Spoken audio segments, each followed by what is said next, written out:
وبرکاتہ۔ ان الحمد للہ نحمده ونستعینه ونستغفره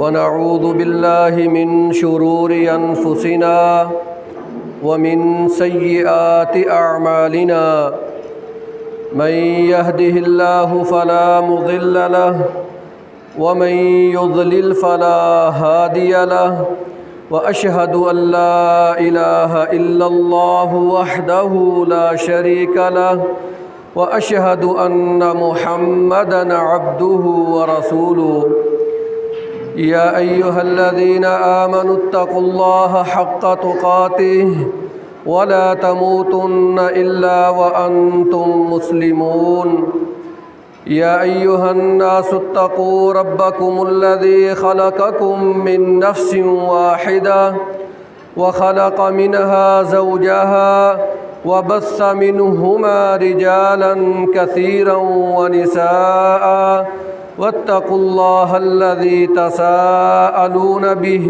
والأرحام إن الله كان عليكم رقيبا يا أيها الذين آمنوا اتقوا الله وقولوا قولا سديدا يصلح لكم أعمالكم ويغفر لكم ذنوبكم ومن يطع الله ورسوله فقد فاز فوزا عظيما أما بعد فإن أصدق الكلام كلام الله وأحسن الهدي هدي محمد صلى الله تعالى عليه وسلم وشر الأمور محدثاتها وكل محدثة بدعة وكل بدعة ضلالة وكل ضلالة في النار من يطع الله ورسوله فقد رشد واهتدى ومن يعص الله ورسوله فقد ضل وغوى اللهم صل على محمد وعلى آل محمد كما صليت على إبراهيم وعلى آل إبراهيم إنك حميد مجيد اللهم بارك على محمد وعلى آل محمد كما باركت على إبراهيم وعلى آل إبراهيم إنك حميد مجيد سبحانك لا علم لنا إلا ما علمتنا إنك أنت العليم الحكيم رب اشرح لي صدري ويسر لي أمري واحلل عقدة من لساني يفقه قولي قال الله تبارك وتعالى في القرآن المجيد والفرقان الحميد أما بعد فأعوذ بالله السميع العليم من الشيطان الرجيم بسم الله الرحمن الرحيم إن الله لا يغير ما بقوم حتى يغيروا ما بأنفسهم صدق اللہ العظیم۔ خدا اس قوم کی حالت نہیں بدلتا جس کو نہ ہو خیال خود اپنی حالت بدلنے کا۔ تمام قسم کی تعریفات اللہ وحدہ لا شریک کے لیے ہیں، جو اپنی ذات اور صفات میں بالکل تنہا اور یکتا ہے، جس کی الوہیت، ربوبیت، ذات اور صفات میں کوئی دوسرا شریک نہیں۔ اور درود و سلام امام الانبیاء، خطیب الانبیاء، سید الانبیاء جناب محمد الرسول اللہ صلی اللہ علیہ وآلہ وسلم کی ذات اقدس کے لیے۔ معزز سامعین و حاضرین، آئیں کلمہ طیبہ کو سیکھیں، یہ میرا موضوع گفتگو ہے۔ اللہ تعالیٰ سے دعا کرتا ہوں کہ اللہ تعالیٰ مجھے حق سچ بات کو بیان کرنے اور ہم سب کو اس کے اوپر عمل پیرا ہونے کی توفیق عطا فرمائے۔ اپنا خطبہ جمعۃ المبارک شروع کرنے سے پہلے میں تمام یہاں پر موجود بزرگ بھائیوں سے ایک گزارش کرنا چاہوں گا کہ آپ لوگ اپنے گھر کی محبت کو چھوڑ کے اپنی دکانداریوں کو چھوڑ کے، اپنے مال کو چھوڑ کے آپ لوگ مسجد میں آئے ہیں۔ کس لیے آئے ہیں؟ کہ قرآن اور حدیث کی بات کو سنا جائے۔ تو جب آپ لوگ یہاں پر آئے ہیں تو میرے بھائیوں، اپنے دماغ کی کھڑکیوں کو کھول کے رکھیں، اپنی توجہ میری طرف مرکوز رکھیں۔ جو بھی آپ کے خیالات ہیں، جو بھی آپ کی سوچیں ہیں، ان سوچوں کو ترک کر دیں، تاکہ آپ لوگ یہاں پر آئے ہیں، آپ کو آنے کا کچھ فائدہ ہو جائے، آپ قرآن اور حدیث کی بات کو سیکھ کر جائیں، تاکہ آپ لوگ جا کر اپنے اہل و عیال کو، اپنے عزیز و اقارب کو، اپنے رشتہ داروں کو، اپنے بچوں کو یہ بات سکھلا سکیں۔ اگر آپ کی توجہ میری طرف مبذول نہیں ہوگی تو پھر میری بات کو آپ سمجھ نہیں سکیں گے۔ ہوگا کیا کہ باہر آپ جائیں گے، آپ سے پوچھا جائے گا کہ آپ نے آج کیا سیکھا، تو آپ کے پاس شرمندگی کے سوا کچھ بھی نہیں ہوگا۔ اس شرمندگی سے بچنے کے لیے اپنی توجہ میری طرف مرکوز رکھیں، کیونکہ آج میں آپ کے سامنے بڑا ہی اہم موضوع لے کر آیا ہوں، جس سے ہم لوگ اس وقت بہت ہی کوسوں دور جا چکے ہیں۔ ہم نے اس مسئلے کو پس پشت ڈال دیا ہوا ہے۔ آج ہمارے پاس جتنی بھی پریشانیاں ہیں، جتنی بھی تکلیفیں ہیں، جتنی بھی مصیبتیں ہیں، ان تمام تکالیف کا، ان تمام پریشانیوں کا حل صرف اور صرف ایک ہی ہے کہ اللہ کے دین کی طرف لوٹ آئیں، اس کے مصطفیٰ صلی اللہ علیہ وآلہ وسلم کے فرمودات کی طرف لوٹ آئیں، تو انشاءاللہ العزیز یہ جو دکھ ہیں، پریشانیاں ہیں، مصیبتیں ہیں، اللہ ان سے آپ کو ضرور نکال دے گا۔ تو میرے بھائیوں،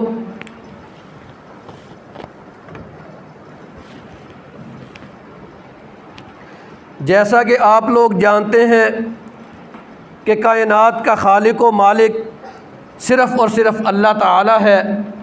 اللہ تعالیٰ نے ہی آسمانوں کو پیدا کیا، زمینوں کو پیدا کیا، جس کا تذکرہ اللہ قرآن مجید فرقان حمید میں ارشاد فرماتے ہیں، ان ربکم اللہ الذی خلق السماوات والارض۔ لوگو سن لو، جان لو، پہچان لو کہ بے شک تمہارا رب وہی ہے کہ جس نے آسمانوں کو بھی پیدا کیا، زمینوں کو بھی پیدا کیا۔ زمین کی پیدائش کے بعد اس زمین کی رعنائی کے لیے، اس زمین کی زیبائی کے لیے، اس زمین کی خوشنمائی کے لیے، اس کی جاذبیت کے لیے اللہ تعالیٰ نے اس میں حضرت انسان کو پیدا کیا، جس کا تذکرہ اللہ تعالیٰ قرآن مجید فرقان حمید میں ان الفاظ میں بیان کرتے ہیں۔ اللہ ارشاد فرماتے ہیں، وَلَقَدْ خَلَقْنَاكُمْ ثُمَّ صَوَّرْنَاكُمْ ثُمَّ قُلْنَا لِلْمَلَائِكَةِ اسْجُدُوا لِآدَمَ فَسَجَدُوا إِلَّا إِبْلِيسَ لَمْ يَكُن مِّنَ السَّاجِدِينَ۔ اللہ کیا ارشاد فرماتے ہیں، وَلَقَدْ خَلَقْنَاكُمْ، بے شک ہم نے تمہارا ذائچہ بنایا، ہم نے تمہارا ڈھانچہ بنایا، ثُمَّ صَوَّرْنَاكُمْ، پھر ہم نے تمہاری صورت کو بنایا۔ جب ہم نے تمہارا ڈھانچہ بنا لیا، تمہاری صورت بنا ڈالی، پھر ہم نے کیا کہا، ثُمَّ قُلْنَا لِلْمَلَائِكَةِ اسْجُدُوا لِآدَمَ، میں نے اپنے فرشتوں کو کہا کہ میرے اس آدم علیہ السلام کو سجدہ کرو، فَسَجَدُوا إِلَّا إِبْلِيسَ، تمام کے تمام فرشتے، سارے کے سارے ملائکہ اللہ کے حکم کو مانتے ہوئے، اللہ کے حکم کو بجا لاتے ہوئے آدم علیہ السلام کے سامنے سجدے میں چلے گئے، الا ابلیس، سوائے ابلیس کے، لم یکن من الساجدین، ابلیس سجدہ کرنے والوں میں شامل نہ ہوا۔ جب ابلیس نے سجدہ نہ کیا، اب اس کے بعد ایک خالق کا ایک مخلوق کے ساتھ مکالمہ ہے، ایک معبود کا ایک عابد کے ساتھ مکالمہ ہے، ایک مسجود کا ایک ساجد کے ساتھ مکالمہ ہے۔ جب ابلیس نے سجدہ کرنے سے انکار کر دیا، سجدہ نہ کیا، اس کے بعد اللہ تعالیٰ کیا کہتے ہیں؟ قال ما منعک الا تسجد اذ امرتک، اللہ کہتے ہیں کہ تجھے کس چیز نے روکے رکھا، تمہارے آگے کون سی چیز حائل آ گئی کہ تو نے میرا حکم نہیں مانا؟ میں نے، اللہ نے تجھے حکم دیا کہ آدم علیہ السلام کو سجدہ کرو اور تو نے سجدہ نہیں کیا۔ ابلیس نے کیا کہا؟ قال انا خیر من خلقتنی من نار وخلقتہ من طین۔ اس نے ریزن، اس نے وجہ کیا بیان کی کہ اللہ میں تو اس سے بہتر ہوں، میں تو آدم علیہ السلام سے بہتر ہوں۔ خلقتنی من نار وخلقتہ من طین، تو نے مجھے بھڑکتی اور دہکتی ہوئی آگ سے پیدا کیا ہے، اور اس آدم علیہ السلام کو تو نے مٹی سے پیدا کیا ہے۔ جب اس نے اللہ کو یہ جواب دے دیا، اللہ ذوالجلال کیا کہتے ہیں؟ قال فاہبط منها فما یکون لک ان تتکبر فیہا، تو اسی وقت آسمان دنیا سے اتر جا، تجھے کس نے یہ حکم دیا ہے کہ تو آسمان دنیا کے اوپر رہتے ہوئے جہاں پر رب کا وجود ہو، جہاں پر رب موجود ہو، تو اس رب کے سامنے تو تکبر کرے؟ تکبر کی ذات تو صرف اور صرف میرا اللہ ہے، تکبر تو اللہ کو زیب دیتا ہے، متکبر کی ذات ہے ہی صرف اللہ تعالی۔ تو اللہ نے اسے کیا کہا؟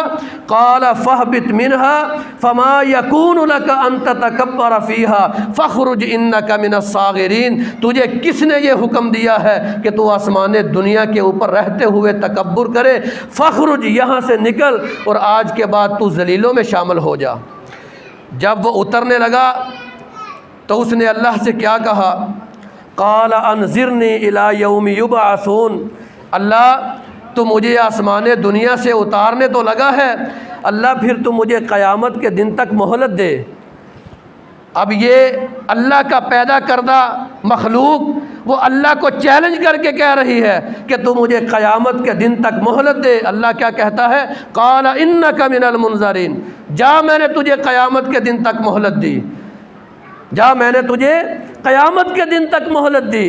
وہ کہتا ہے اچھا اللہ، تو نے مجھے مہلت تو عطا کر دی، تو نے مجھے مہلت تو دے دی، اب دیکھنا میں کرتا کیا ہوں، کیا کرتا ہوں؟ قال فبما اغویتنی لاقعدن لهم صراطک المستقیم، کہتا ہے اللہ تو نے اس آدم علیہ السلام کی وجہ سے مجھے گمراہ کیا ہے، میں کیا کروں گا؟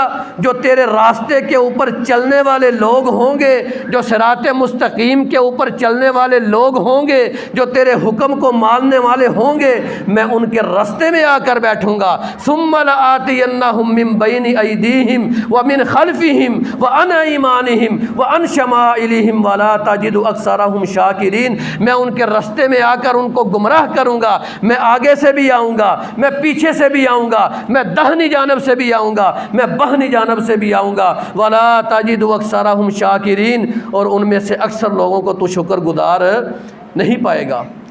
جب اس نے اللہ کو یہ جواب دیا، اللہ نے کیا کہا؟ قال اخرج منها مذءوما مدحورا، تو فی الحال اس وقت آسمان دنیا سے ذلیل و رسوا ہو کے نکل، تیرا کام ہے یہاں سے اتر جانا، تو اس وقت آسمان دنیا سے نیچے اتر جا۔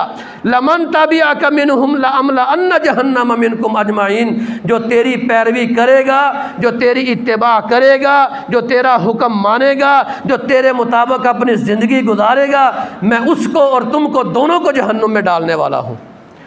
اب یہ جو شیطان ہے یہ انسان کا کھلا دشمن ہے، یہ انسان کو گمراہ کرے گا، یہ انسان کو اللہ کے دین سے دور کرے گا۔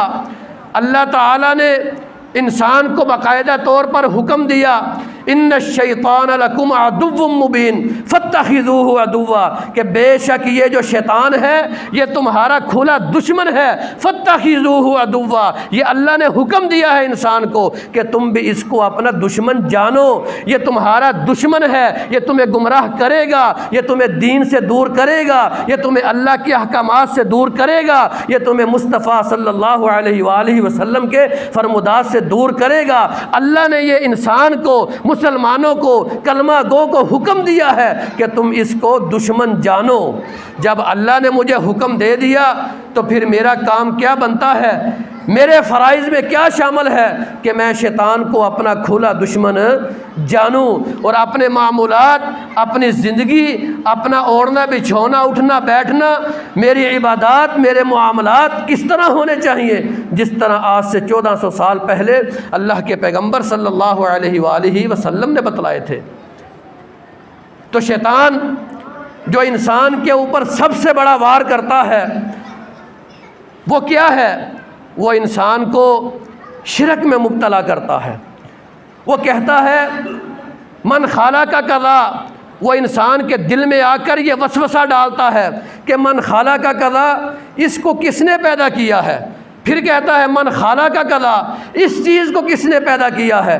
جب انسان ان الجھنوں میں پڑ جاتا ہے تو پھر وہ انسان کو کہتا ہے من خالق ربک، تیرے رب کو کس نے پیدا کیا؟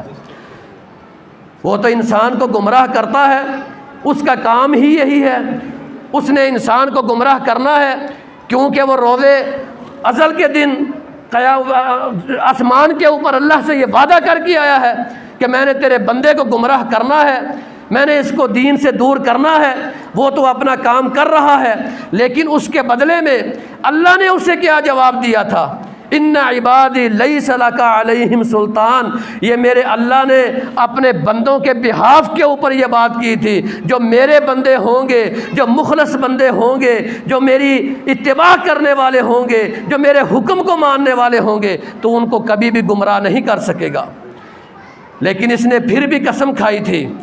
سورہ صاد میں یہ اللہ تعالیٰ نے ارشاد فرمایا قال فبعزتک لاغوینہم اجمعین، شیطان نے اللہ کے جاہ و جلال کی قسم کھائی، کہتا ہے اللہ مجھے تیرے جاہ و جلال کی قسم ہے، تیری ذات کی قسم ہے، میں ان بندوں کو ضرور بالضرور گمراہ کروں گا، الا عبادک منہم المخلصین۔ اور پھر یہ کہتا ہے کہ جو تیرے مخلص بندے ہوں گے، تیرے دین کے پیروکار ہوں گے، میں صرف ان کو گمراہ نہیں کر پاؤں گا۔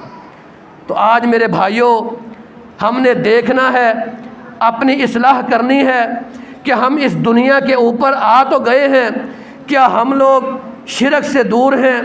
کیا ہم لوگوں نے جو ہمارا پہلا رکن ہے توحید، اس کو اپنے دلوں میں کتنا اختیار کیا ہوا ہے؟ آج اسی سلسلے میں آپ کے پاس آیا ہوں۔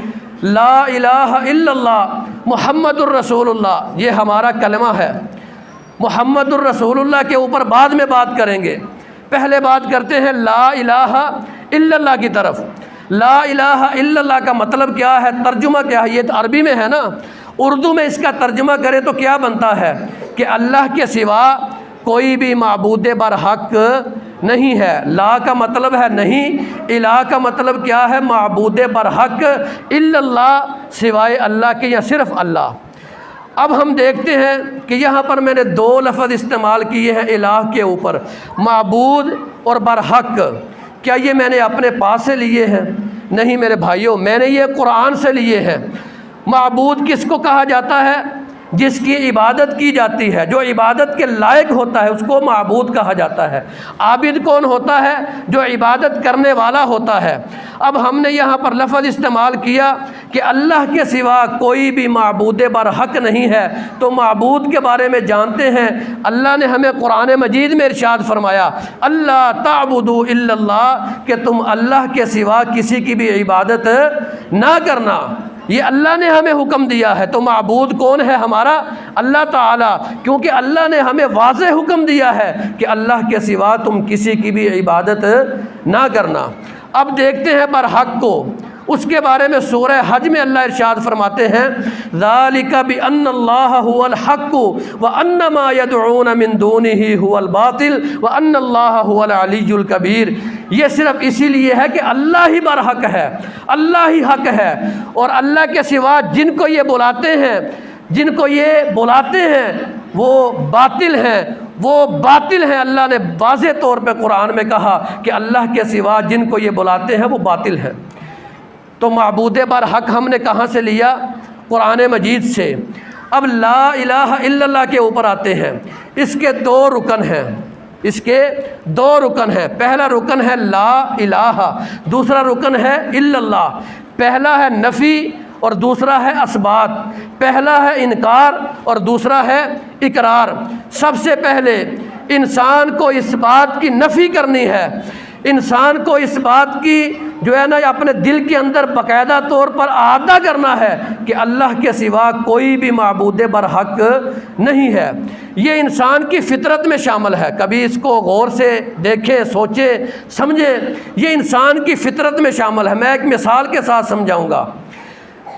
ہمارے اس معاشرے میں، اس سوسائٹی میں اگر کوئی بچہ کسی سے کوئی غلطی ہو جاتی ہے، وہ بچہ آ کے اپنے استاد سے یا اپنے والد صاحب کے پاس آتا ہے، وہ کہتا ہے ابا جی مجھ سے غلطی ہو گئی ہے، اب میں یہ کام نہیں کروں گا، مجھے معاف کر دیں۔ ابا جی کیا کہتے ہیں یا استاد اسے کیا کہتا ہے؟ ٹھیک ہے میں تمہیں معاف کر دیتا ہوں، لیکن پہلے اس بات کا میرے ساتھ وعدہ کرو کہ جو تم نے پہلے کام کیا ہے اس کو ترک کروں گا، اس کو چھوڑوں گا، اس کے اوپر شرمندہ ہوں گا، پھر میں تمہیں معاف کروں گا۔ اسی لیے اللہ نے کہا کہ اگر تم کسی کی بھی عبادت کرتے ہو، کسی کو بھی تم نے معبود بنایا ہوا ہے، تو پہلے اس کی عبادت کا انکار کرو۔ نفی کیا ہے؟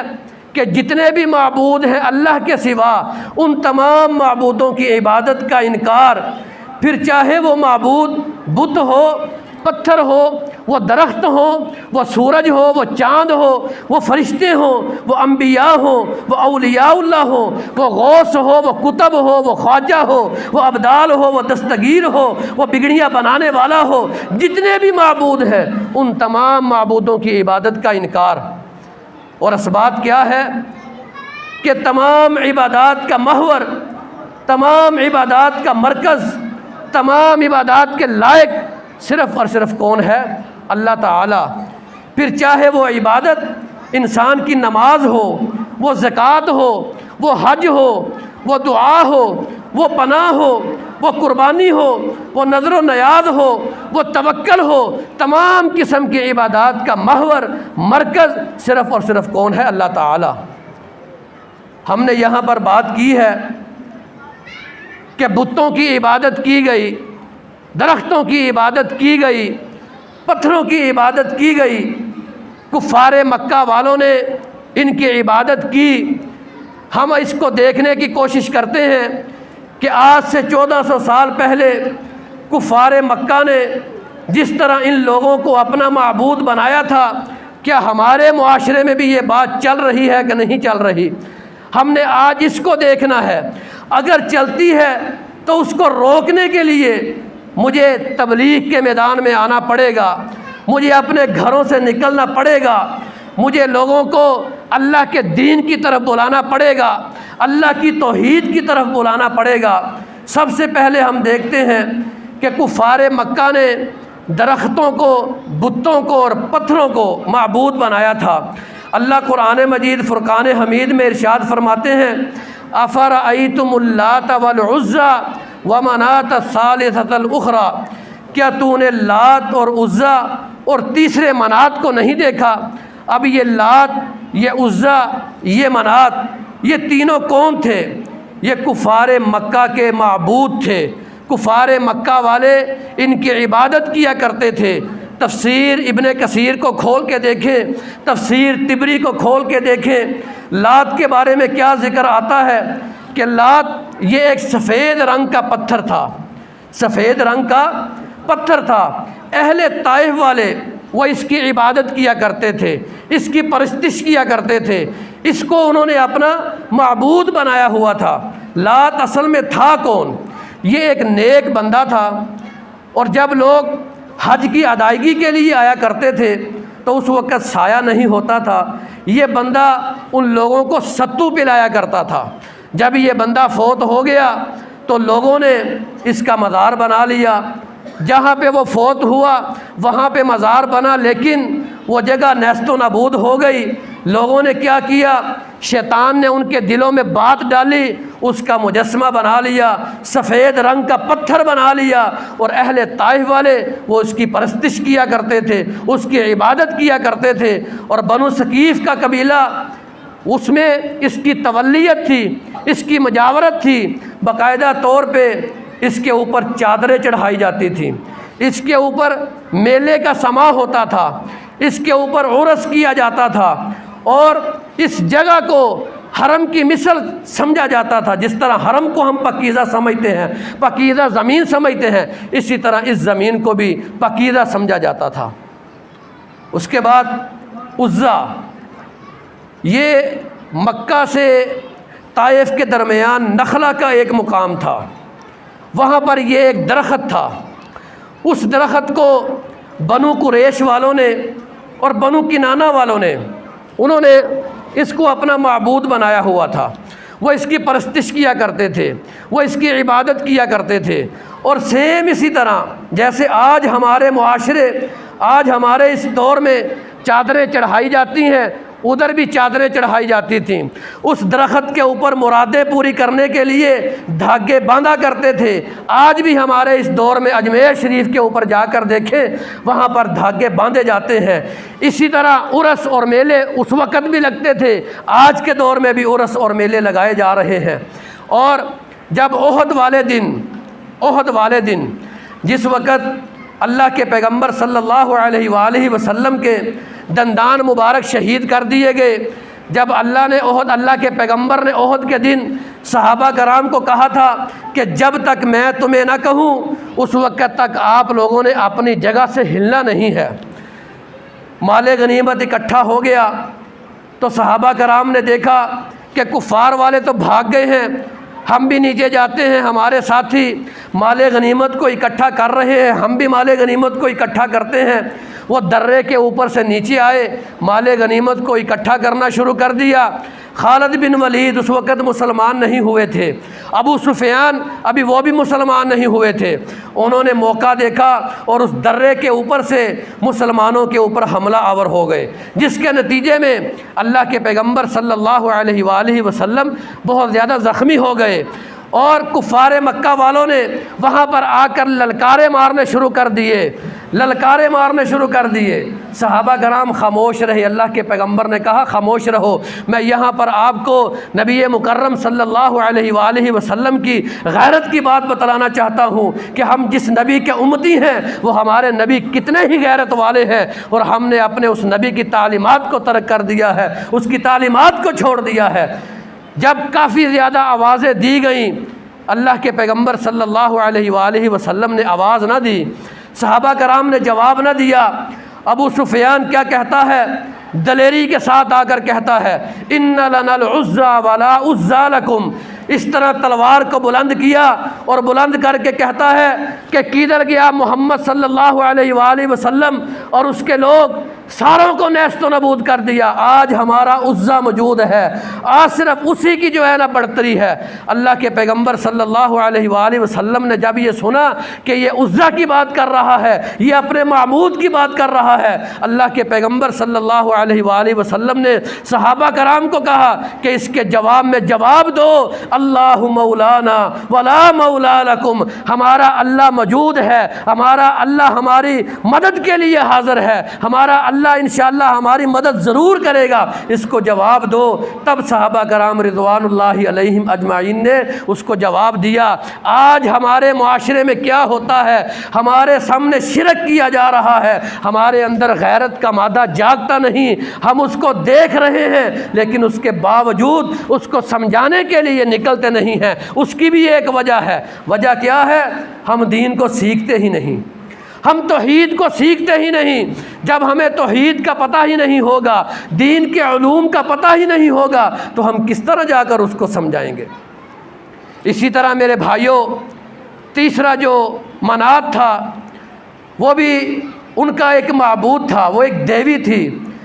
مکے اور مدینے کے درمیان مشرق کی طرف قدیر کا مقام ہے، سمندر کے کنارے، وہاں پر انہوں نے ایک دیوی بنائی ہوئی تھی۔ اسی طرح اوس خزرج والے جو لوگ تھے، اس میں اس جو ہے نا قبیلے کی جو ہے نا اس میں تولیت تھی، مجاورت تھی، وہ اس کے گدی نشین تھے۔ اسی طرح وہاں پر بھی عرس لگا کرتے تھے، میلے جیسا سما ہوا کرتا تھا۔ اور آج ہمارے معاشرے میں، ہمارے اس دور میں بھی جو نیک لوگ، جب بزرگ اس دنیا سے جا چکے ہیں، ہم نے ان کی قبریں بنائی ہوئی ہیں، ہم بھی ان کی جگہ کے اوپر جا کر وہاں پر کیا کرتے ہیں؟ عرس بھی لگائے جا رہے ہیں۔ میلے بھی لگائے جا رہے ہیں، چادریں بھی چڑھائی جا رہی ہیں، لیکن اس کے بعد ہمارا ایمان کیا ہے کہ ہم مسلمان ہیں، اور ہماری امید کیا ہے کہ اس شرک کے باوجود اللہ ہمیں جنت میں داخل کرے گا۔ اللہ کی قسم ایسے کبھی بھی نہیں ہو سکتا۔ اللہ نے 1,24,000 پیغمبر کو اس دنیا کے اوپر اگر مبعوث فرمایا ہے تو پہلی بات ہی کیا تھی، پہلا کلمہ ہی کیا تھا، لا الہ الا اللہ، کہ لوگوں کو دعوت دو، لوگوں کو بتلاؤ کہ اللہ کے سوا کوئی بھی معبود برحق نہیں ہے۔ یہ بنیاد ہے، یہ بیس ہے۔ معراج شریف کے اوپر ہماری مساجد میں ہمارے بزرگ حضرات اکثر معراج کے واقعے کو بیان کرتے ہیں، اور پتہ نہیں کس کس طرح کا واقعہ بیان کرتے ہیں۔ کاش ہم لوگ بیان کریں کہ معراج کے اوپر جب اللہ کے پیغمبر صلی اللہ علیہ وآلہ وسلم گئے تھے تو اللہ نے اپنے پیغمبر صلی اللہ علیہ وآلہ وسلم کو کون سے تحفے عطا کیے تھے۔ ایک تحفہ عطا کیا تھا نماز کا، دوسرا تحفہ عطا کیا تھا سورۃ بقرہ کی آخری 2 آیات، اور تیسرا تحفہ جو عطا کیا تھا وہ کیا تھا؟ اللہ نے اپنے پیغمبر صلی اللہ علیہ وآلہ وسلم کو کہا کہ اے پیغمبر صلی اللہ علیہ وآلہ وسلم، دنیا میں جا کر، نیچے جا کر، زمین کے اوپر جا کر میرے بندوں کو یہ پیغام دے دینا کہ اللہ فرماتے ہیں کہ اگر تم میرے پاس آئے اس وقت تمہارے نامہ اعمال میں زمین سے لے کر آسمانوں تک گناہ ہی گناہ ہوں گے، لیکن تمہارے پلڑے میں شرک جیسی برائی نہیں ہوگی، شرک جیسا گناہ نہیں ہوگا، تو مجھے اللہ کو کسی بھی چیز کی پرواہ نہیں ہے، میں تمہارے سارے گناہوں کو معاف فرما دوں گا، یا ہو سکتا ہے نیکیوں میں بدل دوں گا۔ اور جو بندہ دنیا میں زمین سے لے کر آسمانوں تک نیکیوں کے انبار لے کر آئے گا، لیکن اس کے نامہ اعمال میں شرک جیسی ایک برائی ہوگی، تو مجھے اس کی زمین سے لے کر آسمانوں تک جو اچھائیاں ہیں، جو اچھے اعمال ہیں، اس کا کوئی بھی جو ہے نا فکر نہیں ہے، اس کی کوئی بھی قدر نہیں ہے۔ میں اس طرح پکڑوں گا اور پھونک ماروں گا اور ہوا میں اڑا دوں گا۔ اگر اللہ کے نزدیک کوئی قدر و منزلت والی بات ہے تو وہ صرف یہ ہے کہ انسان کہے کہ اللہ کے سوا کوئی بھی معبود برحق نہیں ہے۔ صرف زبان سے کہہ دینے سے صرف حق ادا نہیں ہوتا، اس کا عملاً طور پر ثبوت بھی پیش کرنا چاہیے، تعلیم کو حاصل کرنا بھی چاہیے، اور لوگوں کو پہنچانا بھی چاہیے۔ دین کی تبلیغ، دین کی دعوت یہ لوگوں تک ضرور پہنچائیں، اور جو پہلا عمل ہے وہ صرف اور صرف تبلیغ کا ہے، لا الہ الا اللہ کا ہے۔ اللہ کے پیغمبر صلی اللہ علیہ وآلہ وسلم 13 سال تک، مکی زندگی میں 13 سال تک توحید کی تبلیغ دیتے رہے۔ طائف میں کیا ہوا؟ اللہ کے پیغمبر صلی اللہ علیہ وآلہ وسلم کے بدن مبارک کے اوپر، جسم اطہر کے اوپر اتنے زیادہ پتھر برسائے گئے کہ آپ صلی اللہ علیہ وآلہ وسلم کے جو پاؤں مبارک تھے، جو جوتے پہنے ہوئے تھے، وہ خون کے ساتھ بھر گئے۔ کبھی اس بات کے اوپر غور و فکر کریں، کبھی سوچیں، آج ہمارے اس معاشرے میں جب لڑائی جھگڑا ہوتا ہے، ہم کسی بھی شخص کو ایک پتھر مارتے ہیں تو یہاں سے بلڈ نکلے گا، خون نکلے گا، تھوڑا سا نیچے آ کے ختم ہو جائے گا۔ کبھی سوچیں کہ ان لوگوں نے کتنا اللہ کے پیغمبر صلی اللہ علیہ وآلہ وسلم کے اوپر ظلم کیا تھا، کتنا ہی آپ صلی اللہ علیہ وآلہ وسلم کا بلڈ اور خون نکلا تھا کہ آپ صلی اللہ علیہ وآلہ وسلم کے پاؤں مبارک بھر گئے تھے، جوتا مبارک بھر گیا تھا۔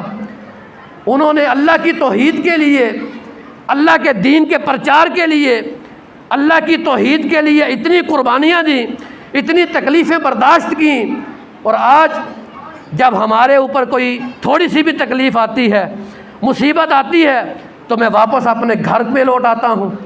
میں کہتا ہوں کہ میں تکلیف کو برداشت نہیں کر سکتا، اور تمہارا جسم نبی کے جسم سے بھی بڑھ گیا ہے کیا؟ تمہارا بدن نبی کے نرم جسم سے بھی زیادہ بڑھ گیا ہے؟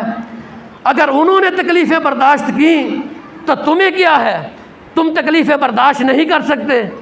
انہوں نے اللہ کی توحید کو بلند کرنے کے لیے اپنی تمام قسم کی قربانیاں دیں، اور تم اس نبی کے امتی ہو اور تم قربانیوں کو برداشت نہیں کرتے، اور تم کیا کہتے ہو کہ جو جس جگہ پر لگا ہوا ہے اس کو لگا رہنے دو، کل کو اللہ کے حضور پیش ہونا ہے، اللہ کو اس کا جواب دینا ہے، اللہ پوچھے گا کہ میں نے تجھے دنیا کے اوپر بھیجا، میں نے تجھے مسلمان بنایا، تو نے کلمہ پڑھا، کلمہ پڑھنے کے بعد تو نے لوگوں کو توحید کی طرف بلایا، تو نے لوگوں کو میرے دین کی طرف بلایا، اس وقت ہم اللہ کو کیا جواب دیں گے؟ کوئی بھی جواب نہیں ہوگا میرے بھائیوں۔ اور اسی طرح سورج کی عبادت کی گئی، چاند کو معبود بنایا گیا۔ قرآن مجید میں اللہ ارشاد فرماتے ہیں وَمِنْ آيَاتِهِ اللَّيْلُ وَالنَّهَارُ وَالشَّمْسُ وَالْقَمَرُ لا تسجدوا للشمس ولا للقمر واسجدوا للہ الذی خلقہن ان کنتم ایاہ تعبدون۔ اللہ ارشاد فرماتے ہیں یہ جو دن ہے، یہ رات ہے، یہ سورج ہے، یہ چاند ہے، یہ میری نشانیوں میں سے ایک نشانی ہے، یہ تو اللہ کی نشانیاں ہیں۔ اللہ فرماتے ہیں لا تسجدوا للشمس ولا للقمر، تم سورج کی اور چاند کی پوجا نہ کرو، ان کو اپنا معبود نہ بناؤ، بلکہ تم اس کی عبادت کرو جس اللہ نے ان کو پیدا کیا ہے، جس اللہ نے ان کو بنایا ہے۔ ان کنتم ایاہ تعبدون، اگر تم اللہ کی عبادت کرتے ہو، اگر تم چاہتے ہو کہ اللہ تمہارے اوپر رحم کرے، اللہ تمہیں بخش دے، تو پھر تم صرف اس کی عبادت کرو جس نے ان کو پیدا کیا ہے۔ اولیاء کرام کی آج ہمارے جو نیک بزرگ ہوتے ہیں، ہم ان کے پاس مانگنے کے لیے چلے جاتے ہیں۔ آج ہمارے پاس اولاد نہیں ہے تو ہم نے اپنا بزرگ بنایا ہوا ہے، اس کے پاس مانگنے کے لیے چلے جاتے ہیں۔ اللہ کیا کہتا ہے؟ یہب لمن یشاء اناثا ویہب لمن یشاء ذکور۔ اللہ جس کو چاہتا ہے بیٹے عطا کرتا ہے، اللہ جس کو چاہتا ہے بیٹیاں عطا کرتا ہے۔ میرے رزق میں کمی ہو گئی ہے، میرے مال میں کمی ہو گئی ہے، اللہ کے در کو چھوڑتا ہوں، اللہ کو پس پشت ڈالتا ہوں اور اللہ کی بنائی ہوئی مخلوق اس کے پاس چلا جاتا ہوں کہ میرے رزق میں اضافہ فرما۔ اللہ کیا کہتا ہے؟ ان اللہ یرزق من یشاء بغیر حساب، اللہ جس کو چاہتا ہے بے حساب رزق عطا کرتا ہے۔ اور خزانے ڈھونڈنے کے لیے، مال و دولت کے لیے میں نے مختلف لوگوں کو بنایا ہوا ہے۔ اللہ کہتا ہے وَلِلَّهِ خَزَائِنُ السَّمَاوَاتِ وَالْأَرْضِ، آسمانوں اور زمین کے خزانوں کا مالک کون ہے؟ صرف اور صرف اللہ تعالیٰ۔ اللہ جس کو چاہتا ہے خزانے عطا کرتا ہے، اللہ جس کو چاہتا ہے مال عطا کرتا ہے، اللہ جس کو چاہتا ہے بیٹے عطا کرتا ہے، جس کو چاہتا ہے بیٹیاں عطا کرتا ہے۔ ہر چیز اللہ کے تصرف میں ہے۔ لیکن ہمارا کام کیا ہے کہ اللہ کی اس توحید کا پرچار کرنا، لوگوں تک پہنچانا۔ ہم لوگوں نے اس کو ترک کر دیا ہے، ہم لوگوں نے اس کو چھوڑ دیا ہے۔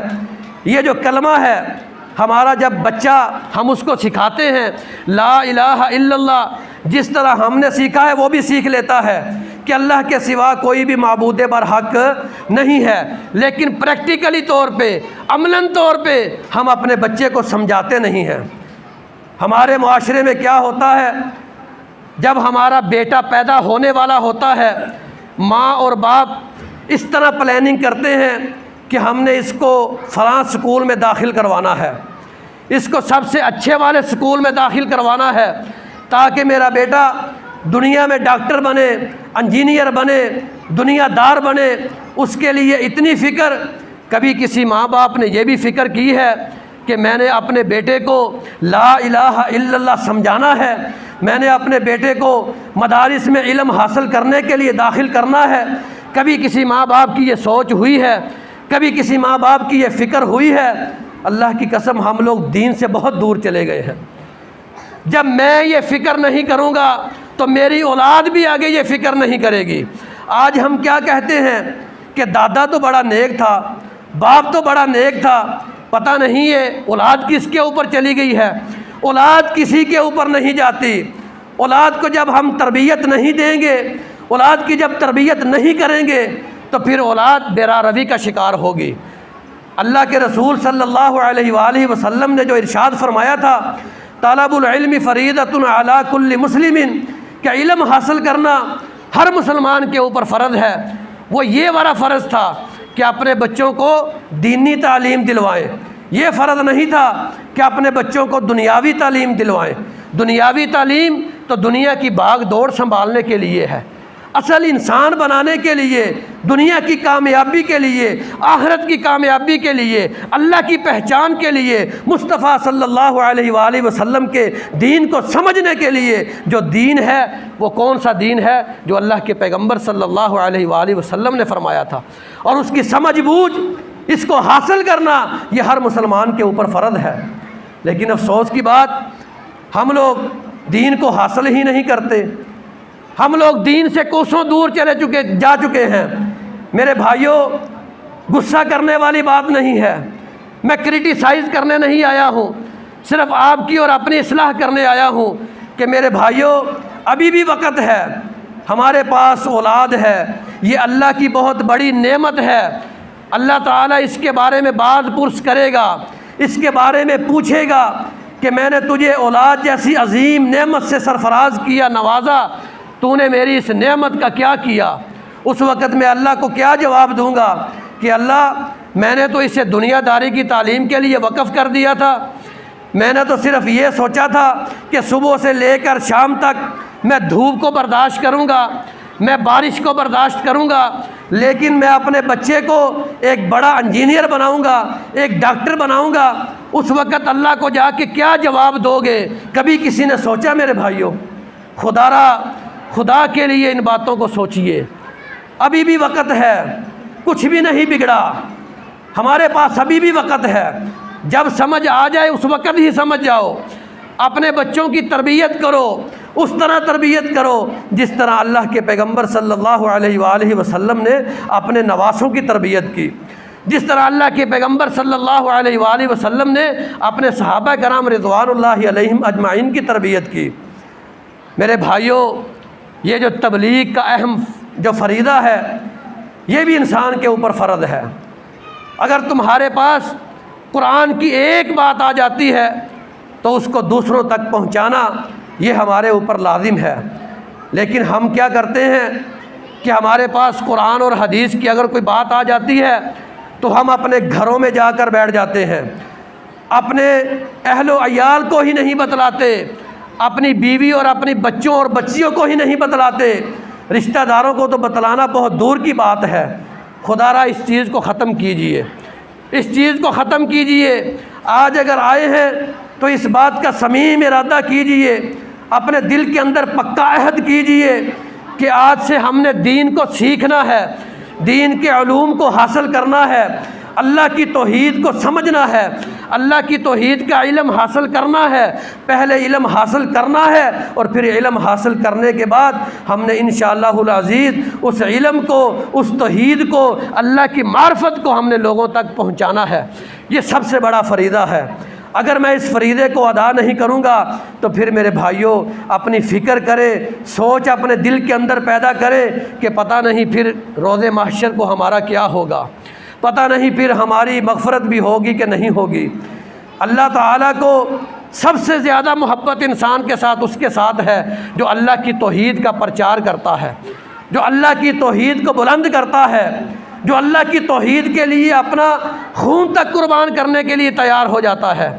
لیکن ہم لوگ کہنے کے لحاظ سے تو قرآن اور حدیث کے اوپر عمل پیرا کرنے والے ہیں، قرآن اور حدیث کی باتوں کو بیان کرنے والے ہیں، لیکن جو قرآن کی پہلی بات ہے، جو حدیث کی پہلی بات ہے، جو مصطفیٰ کی پہلی بات ہے، جس کی خاطر نبی نے تکلیفیں برداشت کیں، مصیبتیں برداشت کیں، جس کی خاطر نبی نے اپنے کندن جیسے بدن کو بہت زیادہ تکلیفوں میں مبتلا کیا، ہم نے اس تعلیم کو، اس تبلیغ کو پس پش ڈال دیا، ہم نے اس کو چھوڑ دیا۔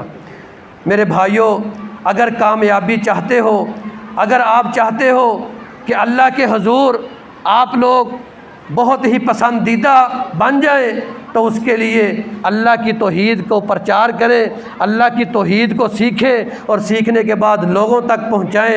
یہی ہمارا کام ہے، یہی ہمارا دنیا کے اوپر آنے کا مقصد ہے۔ یہ جو رزق ہے یہ تو میرے اللہ کی ذمہ داری ہے۔ اللہ نے یہ نہیں کہا کہ میں تم سے پوچھوں گا، میں نے تم سے پوچھنا ہے کہ رزق جو ہے نا تم نے کتنی محنت اور کوشش کے ساتھ جو ہے نا حاصل کیا، وہ تو حساب کتاب ہونا ہے اس بات کا کہ حلال طریقے سے حاصل کیے یا حرام طریقے سے، لیکن جو ذمہ داری کی بات ہے، ذمہ داری ہماری کیا ہے؟ وَمَا خَلَقْتُ الْجِنَّ وَالْإِنسَ إِلَّا لِيَعْبُدُونِ۔ ذمہ داری کیا ہے کہ ہم نے عبادت کرنی ہے اللہ تعالیٰ کی، اور سب سے بڑی عبادت کیا ہے؟ اللہ کی توحید اپنے دلوں کے اندر پیدا کرنا، اللہ کی توحید دوسروں کو پہنچانا۔ یہ جو رزق کی ذمہ داری ہے یہ تو اللہ تعالیٰ کی ہے۔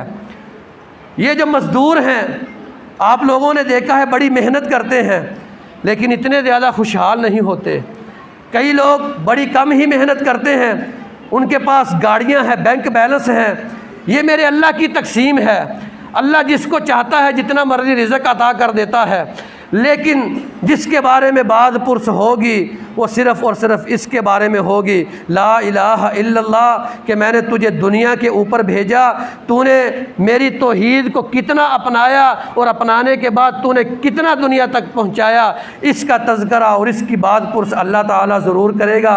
اللہ تعالیٰ سے دعا کرتا ہوں کہ اللہ تعالیٰ ہمیں صحیح معنوں میں قرآن اور حدیث کو سیکھنے کی توفیق عطا فرمائے، توحید کو سیکھنے کی توفیق عطا فرمائے، توحید کے مطابق ہماری زندگیاں گزارنے کی توفیق عطا فرمائے۔ وقولوا قولی ھذا استغفر اللہ واتوب الیہ۔